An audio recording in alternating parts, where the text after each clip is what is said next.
Guys, welcome to Four Horsemen Comics and Gaming. This is our weekly modern F&M event. I am Ryan O'Loughlin, and this is Brian Huffman. we're going to jump right into our round one action here. On the left, we have AJ Klock, who is on Merfolk. On the right, we have Shawn Carroll, who is on the Brain Control or Birds in the Jar deck. Brain, can you tell us a little bit about this deck? It's kind of new. It's a fun thing. As soon as people saw the spoiler, Brain in the Jar from Shadows over Innistrad, they just kind of called it the Aether Vial of Spells. And so it has one unique difference. It kind of abuses the fuse mechanic and the wording on the jar for casting to try and eke out a little extra value on cards from the Ravnica block, where you have cards like Far and Away, Beck and Call, and some other things like that to try and generate a lot of extra card value and scry through your deck using the other part to just kind of set up and generate a lot of card advantage. So we've had Shawn on camera 3 or 4 times, and we've been kind of tracking the evolution of it, and he seems to have taken it in a more control route with just having the combo as a win condition, or I've seen some other lists online that are more focused on like digging for the combo and getting as fast as possible. Is there like a preferred archetype for it, or is it kind of up in the air at the moment? I think it's one of those things where not a lot of people are testing it to like high level or extensively, so it kind of just becomes whatever flavor you're most excited to play. Right. Shawn likes control, so he's going to kind of build it towards just like a control just value engine, trying to generate all that little extra card advantage. We see AJ taking his time to set up his board. He has Master of the Pearl Trident on turn 2, followed by turn 3 Lord of Atlantis swinging in for 3. Shawn's just playing lands and casting cantrips at the moment.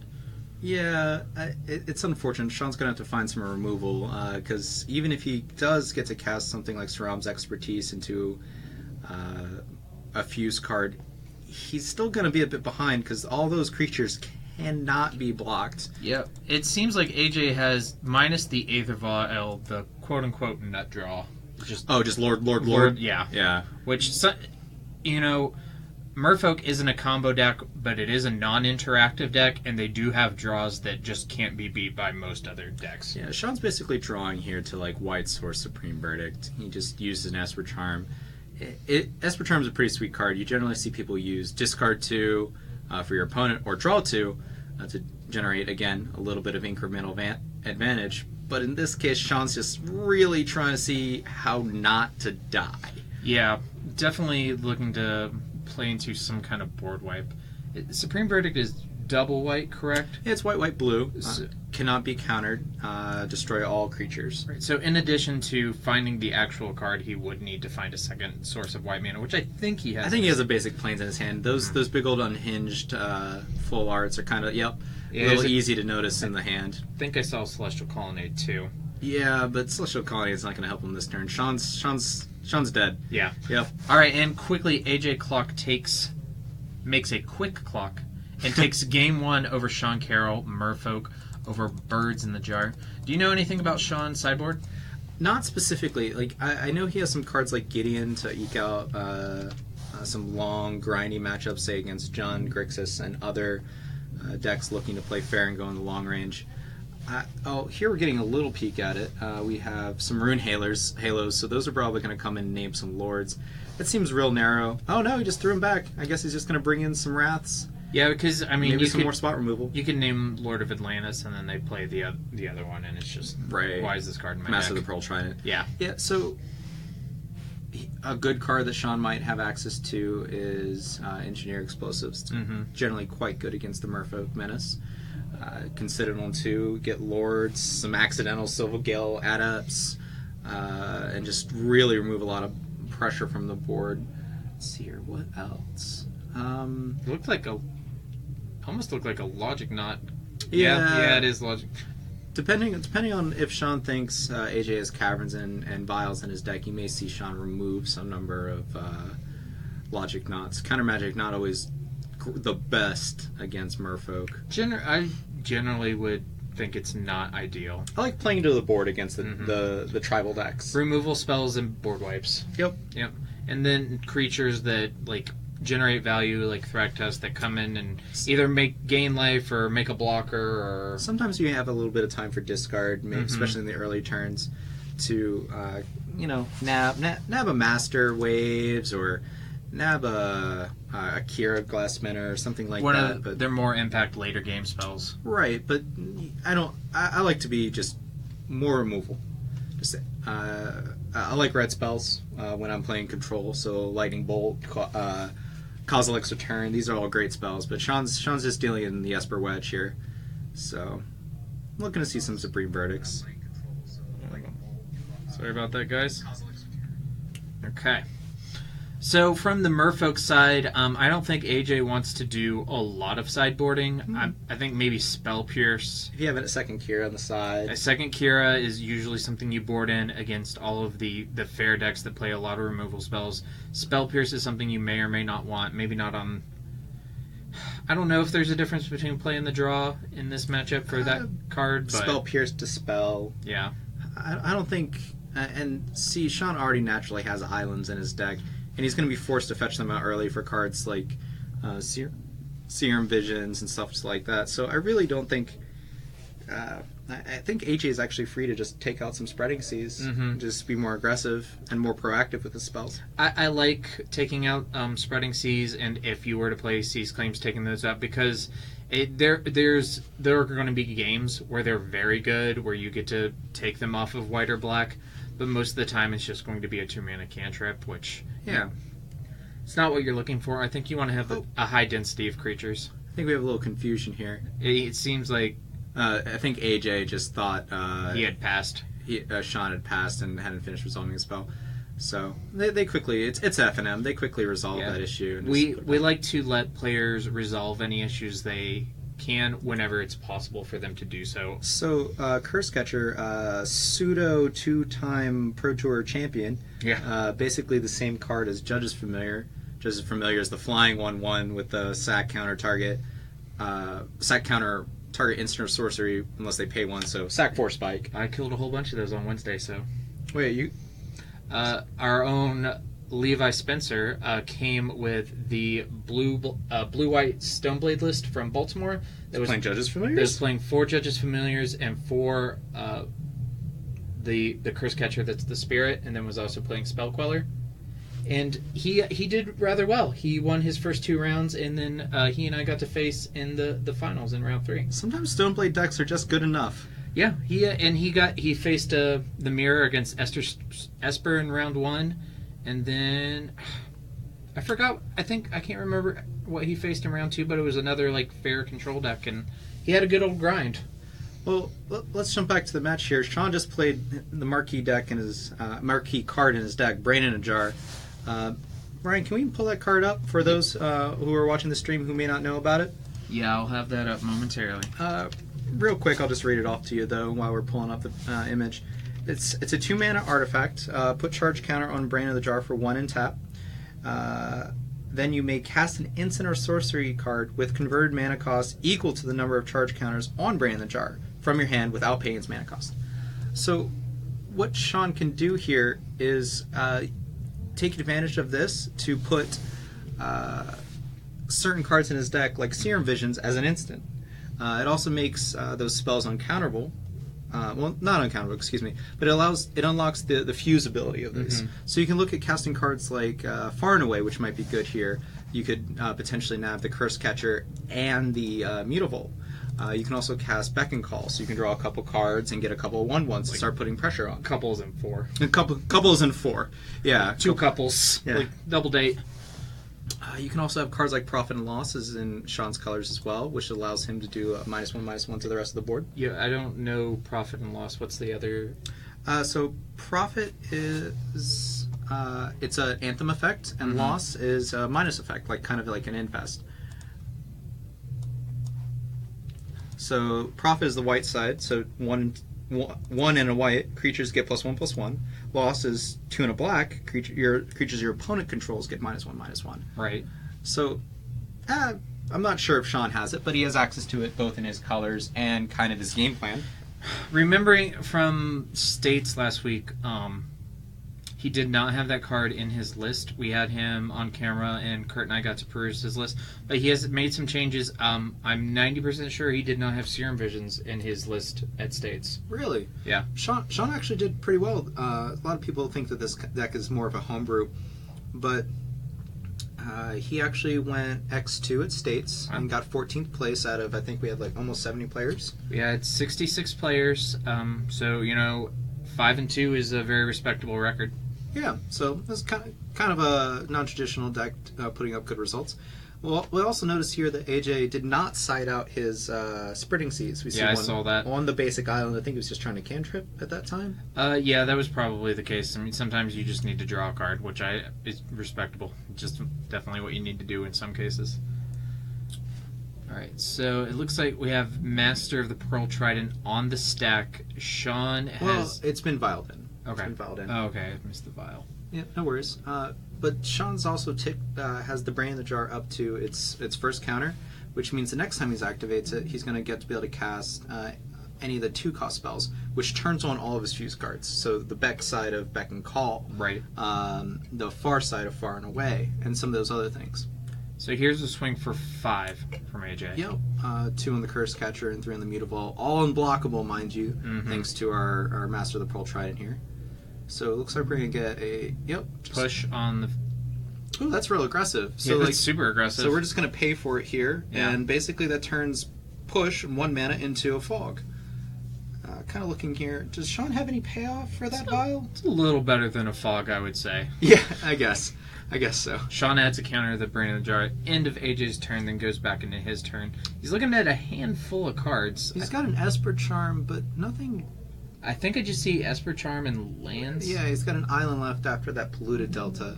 So he's going to try and play out this fetch land, crack that, and get a few lands out of his deck. Yeah. I'm not a huge subscriber to the fetch land thinning theory, but it's definitely when you... It adds up. The first one's only it's less than 2% in 60 cards, but it starts to add up after a while, especially if you have total to spare. Yeah, and if you have nothing else to do.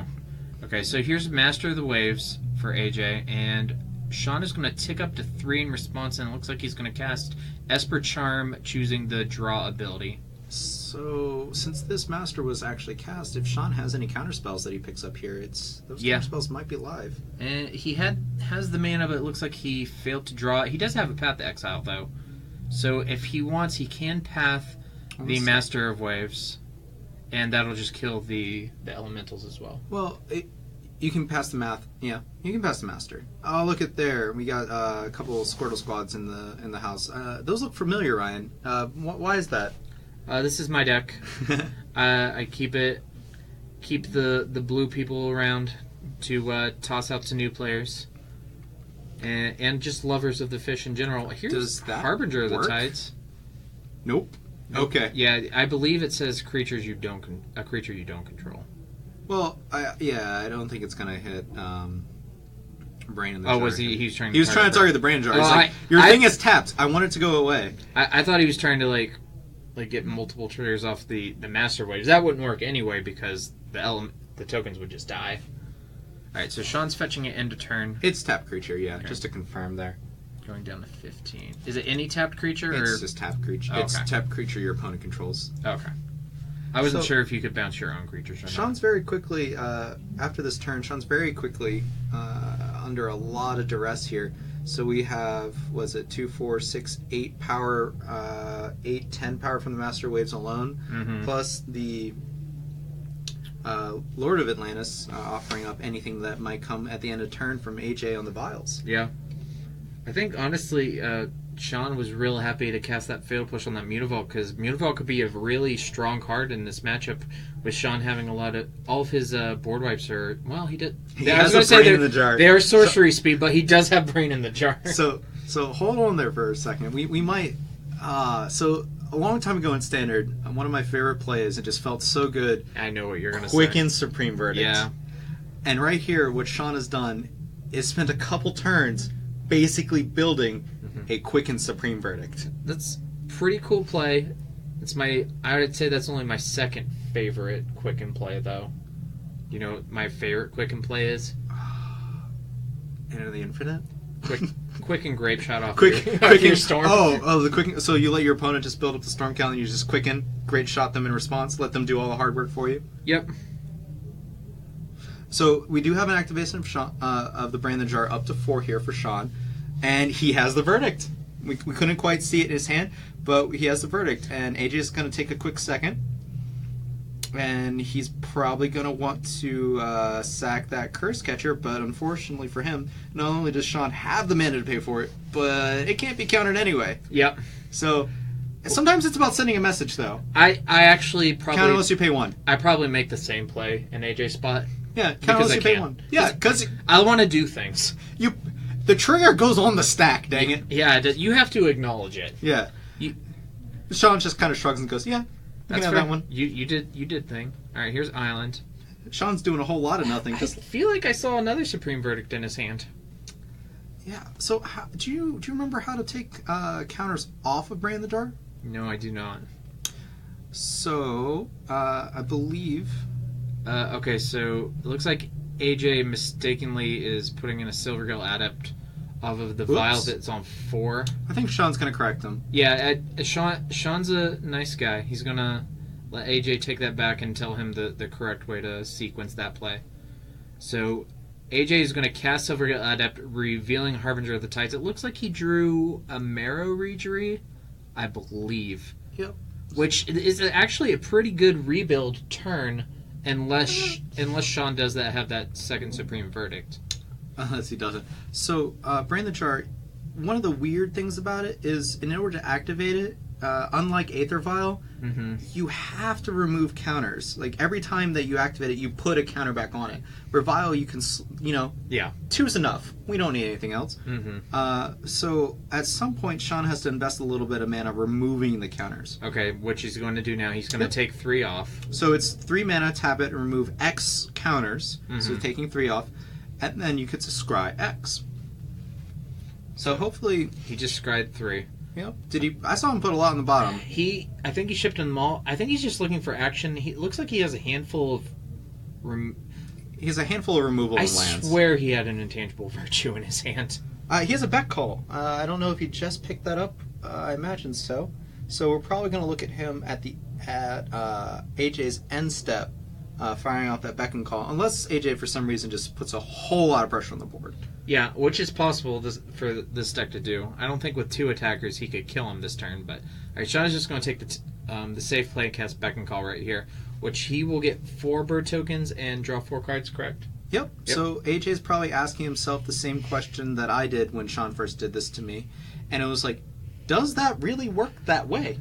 See, my question is, why does this work this way? But it is how it works until they decide to errata this particular mechanic. Yeah, that's a comprehensive rule. So, I don't know, 4 1/1s, draw 4 cards. Seems, at least medium. Seems pretty fair. Yeah, we're just doing fair thing. It's modern, guys. It's modern. We're all sitting here trying to do our own busted thing, playing our own fun decks. Just want to give a quick shout out to everybody watching on Twitch and Facebook. I do have both chats up, so if you have any questions or comments at any time, just go ahead and shout it out, and I'll try and include you into the discussion at any point. If you guys have any decks you'd like to see this evening, give us a shout out. We have a little bit of freedom in choosing the decks that come on camera this evening. Yeah, we try to select the most interesting match, not necessarily just the people who are at table 1. Yeah, we also like to showcase different people when we have the opportunity as well. Yeah. So okay, so that's Bless. That's a Blessed Alliance. Yeah, and he's kicking it. That's the card that looked like an intangible virtue to me in his hand. So here's Spell Pierce for AJ, and Shawn will have to tap low to resolve this if he wants it to, but he will do that. It's gonna allow him to gain 4 life and take the Marrow Reacher, or excuse me, the Silvergill Adept off the board. Yep. So effectively gaining 6 there. Yeah, that's I think Shawn's in a pretty good position at this point. There's still 30 minutes on the clock, so if I'm AJ, I'm not picking up my cards yet. Oh no. But Shawn is in a very strong position. AJ would have to have Lord into Lord into Lord with the secret mode on Harbinger of the Tides. It's Sean's like, wait, this thing has flash? It's a Merfolk with flash, Shawn. If you pay 4 for it, it does. All right, here's Spell Snare. It's still converted mana. It's still converted mana cost of 2. Yeah, it's an additional cost. So, Yep. Mm-hmm. The other bane of Merfolk's existence is Spell Pierce, or excuse me, Spell Snare. Spell Snare when you don't have the vial. Yeah. Okay, so here's 4 with the birds, taking AJ from 20 down to 16. I'm going to see some post-combat. Another Brain in the Jar, so more spells and more cards for Shawn. This is... Now, I've had a little bit of a discussion with Shawn every week after he's come on. I said, Shawn, like, you didn't make Brain in the Jar. You didn't do the thing that this deck's supposed to do. Now I have to stop harassing him because he's doing it. He'll be relieved because it's... Oh, take 2? Shawn, you gonna take 2? Yeah. Okay. Casual 2. That's fair. And Shawn is down to 17. Yeah. AJ drew Immutable and played it for turn, so that's going to be an additional threat in the battlefield, but I think it's a little late. Yeah, I mean, there's a scenario where Shawn just doesn't have anything past the second Beck and Call in his hand, and maybe AJ just draws Lord into Master of Waves, but it's not looking good. Alright. Takes Shawn just a little bit to untap all everything. These permanents. Yeah. Just he's so rich on the board state here. Sure, he's playing Esper. Here's 4 in the air. I mean, Esper likes to hit their land drops. Alright, 3 more turns for AJ. That is the clock. So, another Beck and Call off this, the second Brain in the Jar here. It's going to make it a 2-turn clock. Yeah, and just draw some extra, draw 4 cards. Secure his position in winning this game. Yeah, and if something were to go horribly wrong, I'm not quite sure what. Yeah. He still has another Supreme Verdict and a 1 sitting at 3. Alright, here's a quick attack for 5. It is not unblockable. Shawn does have the opportunity to block with those new tokens if he pleases. He's just going to go ahead and Fatal Push the Mutavault for some value here. And then probably take the 2. Yeah, and then Shawn's looking to... Oh, no, he has both? A path. Yeah, he just have both. He has Path for the Lord and Push for the land. I mean, Shawn's only drawn, I think, 10 extra cards this game, so you kind of expect him to have some removal. AJ's going to go ahead and pack it up, as I feel he rightly should in this position. And Shawn Carroll's going to tie us up at 1-1. We're going to Game 3 between AJ Klock and Shawn Carroll, Merfolk, and the Brain Control deck. Birds in the Jar. Birds in the Jar, I like it, yeah. All right. So, if you guys out in the chat have any opinions, is this Birds in the Jar deck? Is this the real thing? Is this just a cute fringe deck? If you guys have any thoughts, go ahead and shout out. Hey, Chris, how's it going? Shouldn't you be playing some video games? Well, here I'll give you my opinion. It's not Jund, so okay, I don't know. You're right. It's not Jund. I don't know if I can play it. I don't think I could play it either, but not for the same reason. It doesn't play Birds of Paradise. It doesn't play Lightning Bolt. So I don't know what to do. I'm not interested if it doesn't have Birds of Paradise. There's no green in it at all. Actually, he just needs to fit a little bit of green. Just go full on 4 color tokens.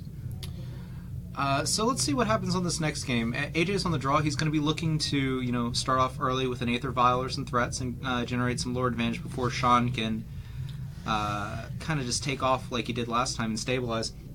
I really do think that AJ would really benefit from drawing Akira. Yeah, Akira would be good. I'm wondering if he brought in the second one or if he boarded out the first one. He's being on the play for Game 3 with plenty of time on the clock. He's definitely in a good position to take this match. Generally, I would say that Merfolk is a deck that mulligans well, but I don't like it when it has to mulligan against this deck that has these X-for-1 answers like Engineered Explosive, Supreme Verdict, and such. I feel like every mulligan hurts you a lot when you're facing down those cards. Yeah, I feel a lot of times Game 1, I feel like you can take a free mulligan to make sure you have an aggressive draw. But Game 2, when you're playing against these fair decks, you expect them to bring in the extra one so they can handle you a little bit. Alright, so land. We're in AJ's turn 2. Silver Girl Adept. Yep, okay. Silver Girl Adept revealing. Well, you gotta go slow because Spell Snare's a card. But he is revealing Master of Waves. Drew a card. Kicking it back to Shawn. Shawn's going to fetch at the end step. Yep. What's Chris have to say over there? You have an Obs on Company deck? You should come out to play, Chris. When did you pick up Company, Chris? Yeah. I haven't seen you out here in a while. You should come out and play some Modern. I don't think I've seen him out here for Modern in years. Yeah, so right now here at Four Horsemen Comics and Gaming, we have Modern firing at 6:30, and we also have a Pokemon event downstairs playing as well. So, I don't know enough about Pokemon to commentate about anything about there. All you need to know is that it's hot. It's hot? It's hot. Shaman's a good magic card. Yeah, Shaman is a great magic card. Yeah, Shaman's a great magic card. That's what I know. That's my pick for the next Pro Tour. Shaman? Yeah. Yeah. Like, Shaman and Omaket, it's going to happen. There's a shock for Shawn. It's a reprint. I just meaning that the game is on the rise. It's very popular. So Shawn's took the 2 off the Hollowed Fountain here to Serum Visions, indicating to me that he probably already has a Fatal Push in his hand. Mm-hmm. Either that or a Spell Snare, but the taking 2 really makes me think it's a Fatal Push. So, he has some sort of interaction. Yeah, we'll see here shortly. He's a fairly conservative player, so he more likely play that tapped 2 Cryptic Commands. We haven't seen that card yet this game. Cryptic Command's a good magic card, so I've heard. It's led to some pretty insane wins in games that otherwise probably should have been losses. So it looks like Shawn's floating some mana in response to this Spreading Seas here. Go ahead and draw your card there, AJ. He floated a Black-Eyed Sim. I do see the Fatal Push getting pushed to the front of his hand. So push before he loses that mana. There we go. Did AJ draw another land, or are we going to stumble here? Nope, looks like we stumbled. Yep, missed the land drop. That's unfortunate. He did take Shawn off of black, though. Yeah, it does give Shawn a little bit of extra time to maybe resolve a couple of draw spells and find some Wrath's interaction. Is that a Ghost Quarter? It looked like a Ghost Quarter. It's a Ghost Quarter. That's not a card that I would have just guessed that Shawn had in this list. I mean, it's fair. Like we do have a lot of Tron currently. Yeah, I don't think it's necessarily for the mainlands, because with access to Esper, you have Path to Exile, Snapcaster Mage, and Fatal Push, so all these different ways to hit the mainlands. But none of those spells stop Tron. You're right. And Tron's kind of been taking off in popularity around the store.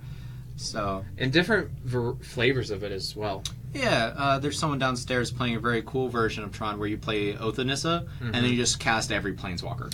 Have you seen the white-black one that's floating around? White-black Tron? No, that's the one color that I haven't seen. It has a Clockwork Dragon in it. It's super spicy. That's beyond spice for me. That's too much curry. Chris says he hasn't been around. He's very busy, which I completely understand.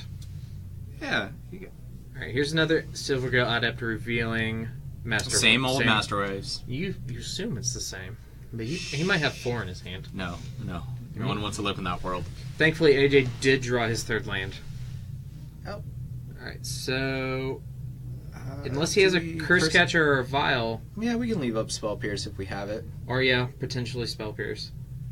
I'm not sure if Shawn's considering pathing at the end of turn as well. That's something that could be... No, we're just going to untap. We're just going to untap and move forward here. Draw step. Shawn's going to pick up, I think, his 3rd Serum Visions for this game. Serum Vision's doing work for Shawn Carroll. It's not quite like Sphinx's Revelation where you find the first... normally when you cast a big old draw spell, you find the second one so you can keep drawing more cards. No, we're just finding cantrip into cantrip. Evan Irwin had a big rant about Sphinx's Revelation on Magic Mike's last week about comparing it to Treasure Cruise, where it's one of those cards... Haha! It's one of those cards that beats people, but they don't realize that's the card they lost to. So, Shawn's gonna pay for the Spell Pierce that AJ just used on the Serum Visions. I think AJ... That might have been a little premature. I mean... Or he could just be looking to just... It is use aggressive. The mana when it's available. It does seem aggressive, but now Shawn is denied 2 mana for the turn. There's green in the deck! I'm on board. I guess you gotta cast Breeding or Beckon Call some way. Yeah, I mean, that's probably fair, just to have 1 Breeding Pool in the deck in case that comes up. We have good old Aether Vial showing up on turn 6, when it does. And now because Shawn paid for that Spell Pierce, he doesn't have the option to counterspell that Aether Vial. Yeah. All right, here's Master of the Pearl Trident, excuse me. And Shawn's going down to 14. This is a bit more balanced game than we had game 1 and game 2. AJ kind of ran over, just went Lord, killed Shawn. Last game, Shawn... Call that easy mode. That is the easy mode of the deck. Pretty much every modern deck to justify playing it has to have an easy mode.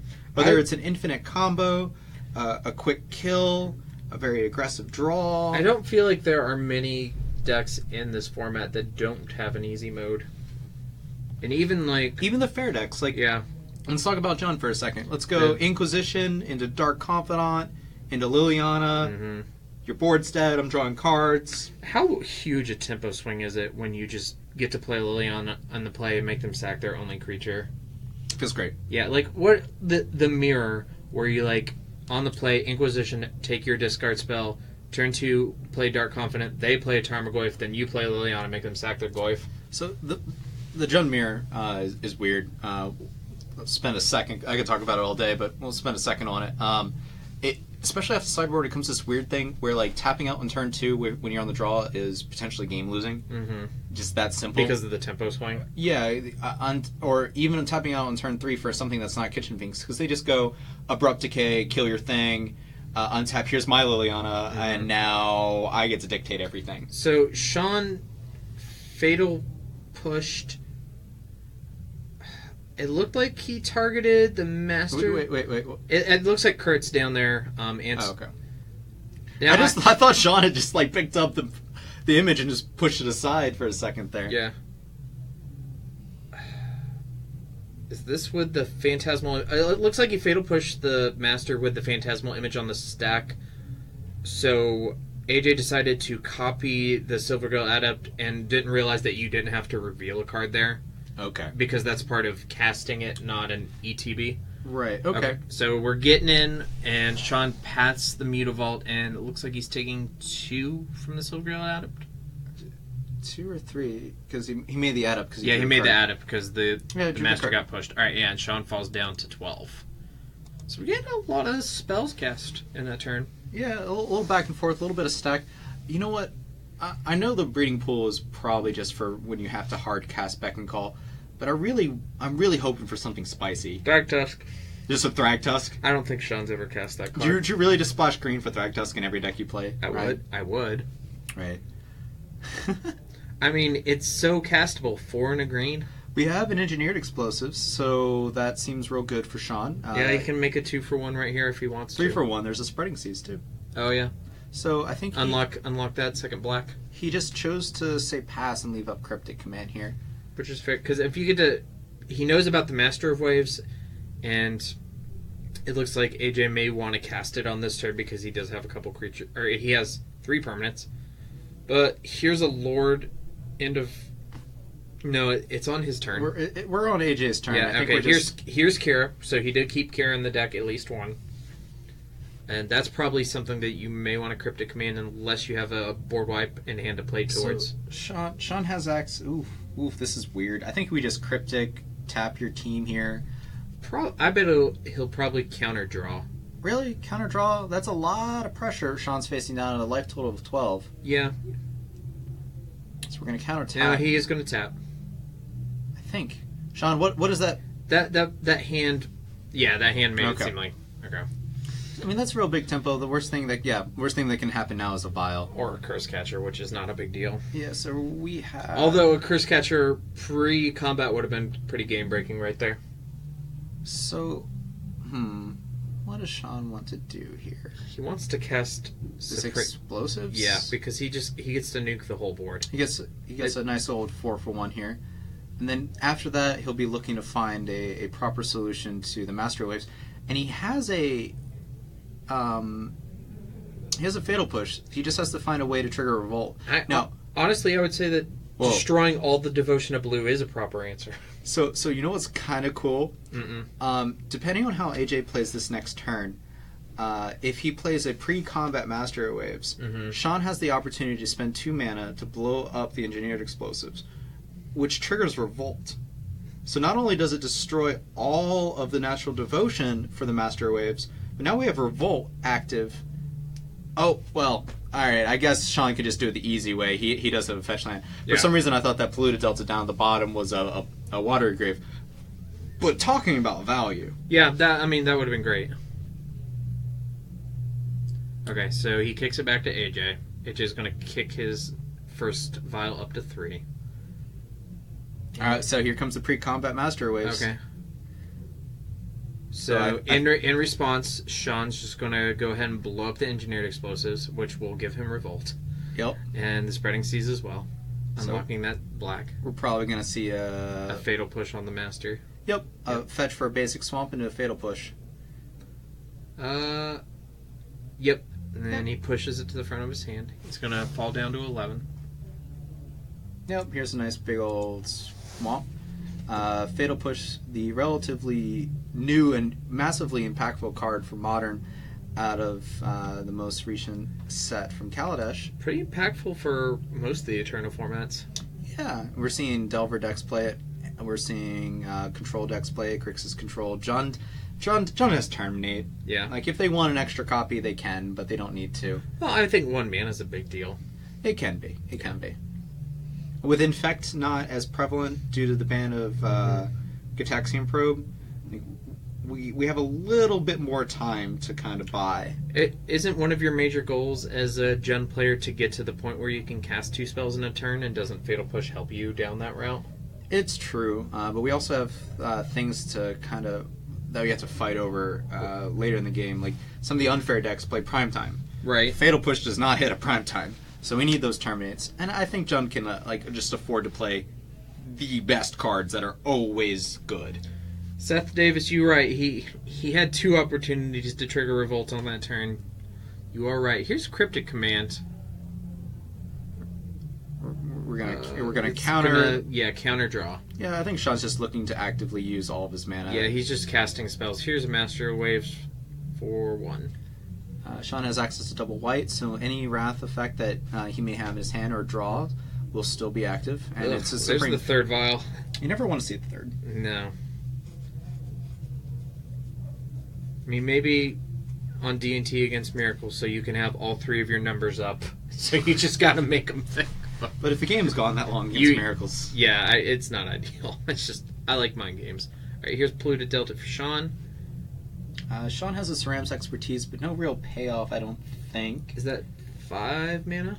Ceramics Expertise? Yeah. Ceramics Expertise is white, and 2. 4, okay.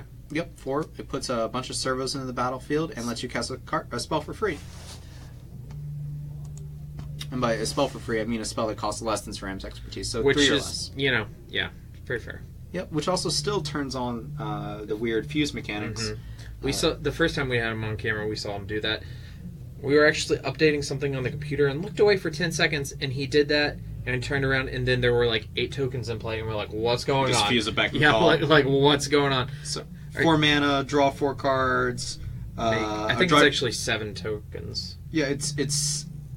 I think it's 7 tokens, but it's still draw 4 cards off the back. Which is crazy. So, Supreme Verdict for Shawn, following up with Brain in the Jar, and AJ just has to pass it right back. Shawn plays a Flooded Strand. It looks like he may be running low on gas, but here's a Shram's Expertise. Do we have something like a Esper Charm or something here? Yeah, I think any spell is good. Yeah, also, like, this is Shawn finally finding himself a Klock. Yeah. Which there are 12 minutes on the clock, but, you know, anything is good here. Here's some Mandalorians being deployed. It's always fun to bring your own little flair with tokens. It looks like he just cast it for the tokens. He didn't have anything to cast off the expertise, but that's fine. I mean, he needs a clock, especially when AJ's hellbent with an empty board. Yep, just go ahead and try and close out the game. We're seeing Shawn thumb through his deck there. I didn't see any big planeswalkers. Out of these Esper lists, especially with these token lists, I love seeing cards like Gideon or Sorin Solemn Visitor, just to be able to like increase that clock. Sun's Champion. Oh God. Yeah. The once standard warping card that sometimes finds its way into modern decks. I've seen it in Obzon sideboards, seen it in Esper, Jeskai sideboards. It's sometimes the Esper, the Jeskai Nahiri deck would play it. Here's just 3. as a way to close out those giant, grindy fair games against decks like Jund or Bance Eldrazi or some of these other decks. Alright, here's a Lord. Uncounterable. Sounds like, okay. Oh. It looks like he actually has... So he's just going to put a counter on it. Yep, okay. that was just his end step. Okay, so Shawn's going to draw for the turn. These are little servos, so they're all on the ground. So that Lord of Atlantis is live to block, But here's and the path. now it's pathed. So it's no longer live to block. Age is gonna search up a stormy island. One of those matching stormy islands you got there. It took me forever to get enough of those. They're all foreign, aren't they? They're all Japanese, yeah. Yep. He's gonna surf for 3, taking AJ down to 14. What kind of cards are you looking for AJ to maybe draw to see him get back in this game here? Because I feel like it's got to be a string of things. More blockers and Shawn to not draw removal spells. Like, just the 2/2s are good. Even like a Spreading Seas is a redraw. At least it cantrips as long as it doesn't get countered. Yeah, if Shawn doesn't draw interaction, just drawing Oh, so 2/2. wait. Oh, here's the logic. No, Not. we already drew. Yeah. Or, I think this is going to be resolved. yeah. I think easily, though. AJ's just gonna put it back, or let the. It looks like he was going to draw a 2-mana I think creature. again we have Kurt nearby, so we're gonna. I think he's just gonna remind AJ to play a little slower and give his opponents a chance to respond to whatever spells and abilities he places on the stack. So Shawn does have to delve a lot here, which isn't a big deal. It's fine. He's got a bunch of lands. Yeah. And a It's bunch just more spells. So. more than you usually see delved off of a logic, no? That's Or true. do you usually see a logic, no? You usually don't see a logic now. Sean's going to activate the second mode of Brand the Jar here to remove some counters and scry 2. Looked like a Ghost Quarter and a white spell. I think he's just looking for more payoff and more just I want to say it was a Blessed Alliance. ways to make AJ's life total go to 0 quicker. Right, so here's a swing for 3. AJ goes down to 11. We have AJ with a quick untap draw. Just a main phase Silvergale add-up. We're going to draw a card off that and hope to find, I don't know, a Master Waves, a Kira, A creature, a yeah. Lord. So here's. Alright, but Spell Snare. No. He did, and he vialed in the Silvergirl Adept, He followed in Yeah, the okay. adept, drew the Lord, and just elected to hardcast the Lord. which is that's fair. So I think your first creature you draw, you do want to make it uncounterable. both players here playing off the top of their deck. Shawn with a few extra creatures. There's another 3. Since the Silvergill Adept is an X1, Shawn can safely attack into it. AJ's now at 8. AJ's going to activate the file to go ahead and put the Lord of Atlantis into play that he just top decked. Swing for 3. Unblockable 3. So now suddenly this game is close. Now it's a race. Shawn is hellbent. He's scryed a bunch at the bottom. He's electing to fetch anyway. Which does put lethal on board. Yeah, well, oh yeah, and they can't block. So Shawn's really hoping to find some removal here. Yeah, and he has to because he doesn't have anything that can allow him to kill AJ on this turn. Whereas even if So Shawn's gonna probably he could leave a block. No, he can't block. He can't block. Yeah. So Shawn's gonna probably go ahead and use 3 mana. He has access to all the mana in the world here. he's gonna So scry. go ahead and scry 2 Yeah. before his draw step to Looks allow like him a- to find some proper interaction. There's a white card. That could be a Wrath. It could be a Wrath, a Path. Blessed Blessed Alliance Alliance is would be good. great. Yeah, Blessed Alliance plays. It's not the best one that he wants, but so if he's keeping something on top, it means he's not dead. I would assume. Yeah. So now, Shawn likes to not die. now, so, And he's just, but maybe not because he's leaving back blockers. all right, Shawn looks like, or excuse me, AJ looks like he drew a spell for the turn. Harbinger of the Tide. Nothing's tapped, so that's a weird one. It is a surprised attacker or blocker the next turn. Well, I mean, it can be interaction on Shawn's turn with the flash ability. Okay, so here's Blessed Alliance. He cannot escalate it. You can kick it. Or I'm sorry, I'm thinking of the black one. Oh, no worries. So Blessed Alliance is going to cause AJ to sack an attacking creature and gain Shawn 4 life. Mm-hmm. So he's up to 9. I still don't hate AJ's spot here. No, it's very close here. Like a few good top decks from either side, and we could see a giant swing in board position. Yeah. So Shawn's gonna draw and just kick it back. And here's a Curse Catcher. I forget how many cards this deck is able to draw. All right, so AJ's not. Esper Charm. Esper Charm is good. So that's Shawn drawing 2 cards here, looking for some more interaction. And really, it's gotten to the point in the game where Curse Catcher's really not that disruptive any longer. Yeah. Sean looks like Sean picked up a Spell Snare and a Colonnade. So Colonnade, that's a great draw. It is a great draw, but it's a 2-turn clock. But if AJ flashes in using the vial, the Harbinger, suddenly we're looking at, was that 5 unblockable damage? Yeah, which is also a 2-turn clock. Here we go though. We're gonna upkeep, abusing Brain in the Jar's wording to fuse Beck and Call. Beck allowing you to draw a card for every creature that comes in this turn. Call, putting in 4 flying 1/1 birds. Now Shawn has lethal on board for the next turn, in the air. In the air, yes, yeah, in the air with the Colonnade and the 4/1/1s. You're right, and he also has the added benefit of drawing a bunch of cards and actually Here's a phantasmal image, but it's with the vial. Yeah, so Shawn. Did we? It's possible that AJ tapped the vial and then just immediately put image into play, not giving Shawn a chance to react. So maybe Shawn is reacting to the vial. Shawn probably just counted the cards and realized he didn't draw enough cards off of his Beck and Call there. Whoops. That is fixable though. Yeah, just drop them wrong. So it looks like they're just trying to figure out where they are in the board state.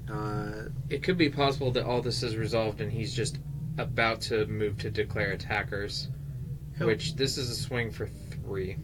Yeah. So it looks like AJ's outs here are, you know what?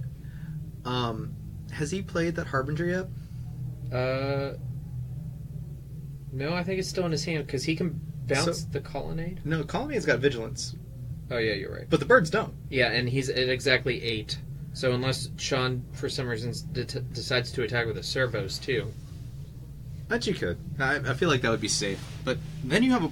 Yeah, no. Vapor Snag. No, all 3 of them get blocked, though. Vapor Snag is a concern. I wouldn't have thought for AJ to bring that in, but it's a card that would play here. This is playing out to be a lot more interesting than a few turns ago. A couple of top decks by each opponent. AJ was able to build up his board pressure, and Shawn was able to find some payoff for his Brain in the Jar, draw up a lot of cards, and we have an interesting one here. A lot of things can happen. It looks like he's considering casting Blessed Alliance to make AJ sacrifice this Curse Catcher. Yeah, and even if AJ elects to, sack the Curse Catcher to counter the spell, the same effect has been made, right? Right, exactly. And it's not like Shawn can't kick it, so... Well, and this is one of those moments where we just send a message, right? We sack in response. Oh, and that's what he did, and that's what I would do. And we counter that spell. It's correct. That spell is countered. You did not resolve it. Alright, untap for Shawn. Believe AJ's last card in hand is the Harbinger. So it just depends on if Shawn attacks with those servos or not. Shawn drawing an island for turn. So yeah, it looks like lethal would be an attack with he the may Colonnade. although he does have a Spell Snare in hand. Yeah, and the vial's already been used. So an attack with Colonnade and an attack with all the other creatures would generate lethal, even with the Phantasmal Image, the Lord, and the Harbinger blocking each of the servos. With the Spell Snare, he doesn't have to attack with the servos. He just has it in the air because he can counter the Harbinger. Yep, that's also true too. Mm-hmm. But let's say also Shawn's not playing around that. The players have to do these things. Though. Yeah. So we'll see. We'll see how the story unfolds. It's always easy when you're up in the booth and you can see, both players' hands and the draw steps. All right. So here's animating the Colonnade. Move to combat. Swing with everything. That Colonnade should not tap. Oh. This is not. But it won't matter because of the Spell Snare, so Shawn just has to show it to him. Alright, so executed slightly incorrectly, but still this is the correct result. A little sloppy, but still lethal on the board here. Yeah. So AJ's just going to recount. Now, AJ, he has established blocks. Which we are not dead until we move to combat. You are right. You are right. There's the handshake. So Shawn Carroll's going to take this match 2-1 over AJ Klock with Birds in the Jar over Merfolk. Congratulations, Mr. Carroll. Good hustle there, AJ. And this was his first camera match. And he seemed to be significantly less nervous than I was during my first camera match. So, all right, for AJ there. we're going to kick it back to the booth. We only had 44 seconds left on our clock, so I would imagine the clock for the main tournament has expired, so we will not have another feature match. So I just want to talk about our Modern Masters pre-orders for a couple minutes before we disappear downstairs to get you guys a round 2 pairing. Okay. So what do we have in store? We do have Modern Masters releasing next week on Friday the 17th. We're taking pre-orders up until the 15th. Our pre-order special is that you can get 2 boxes at the rate of $195 before tax. If you want any more boxes, it's $210 before tax. Upon release, our price is going to be $220. That may or may not go up in the future, but that will be our price on Friday for anybody who has not pre-ordered. That is $20 under MSRP. That's really exciting, especially with all the really cool goodies that you could potentially rip in this set. Not to mention all the foils you could potentially open. So the EV, and I've seen various numbers, but it seems to be somewhere around $300 to $350 per box, and that's not including foils. Yeah, I want to say. We'll see. We'll see what kind of foils we can rip here. These, all of these numbers, depending on who you hear them from, it's hard to say. On Magic Mike's last 2 nights ago, they said that you had a 1 in 5 chance of opening a card that was $10 or more, and 25% of those cards were $50 or more, and that's not including foils. And you could Tarmogoyf, Fetch Damnation, Snapcast Mage, Liliana, Blood Voice of Moon, Resurgence, Voice and of then all of these are foil too. This and the uncommons, and there's some good commons too, and then also there are some some commander cards in there that have some high value as well. It's really exciting set. So we are having drafts all next weekend. We're having a midnight draft. We're going to stay open Thursday after close. We'll fire our first draft, and you can pick up pre-orders and buy product just after midnight. We'll be running various drafts throughout the weekend. I think I have 8 scheduled. You can go to our Facebook page or our Facebook group, Team 4 Horsemen MTG, get the full schedule. We're doing one sealed event on Sunday at 1 o'clock. For a draft, the entry is $35. The $30 covers your 3 packs, and then your $5 kicks in 1 pack for the prize support. We are going to be running initially all of the prize support at our cost in order to help players fire more drafts, because this is a limited product and it should be a pretty good limited set.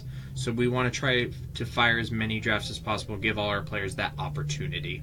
Because with past master sets, there were a lot of people who either weren't able to do drafts or weren't able to do multiple drafts, and we're trying to remedy that this time. It's also a good opportunity to kind of we'll see a whole lot more cards in the modern market, especially at our store and other local areas. So we'll hope to see some other people being able to try out new decks that they may not have been able to bring to FNM before.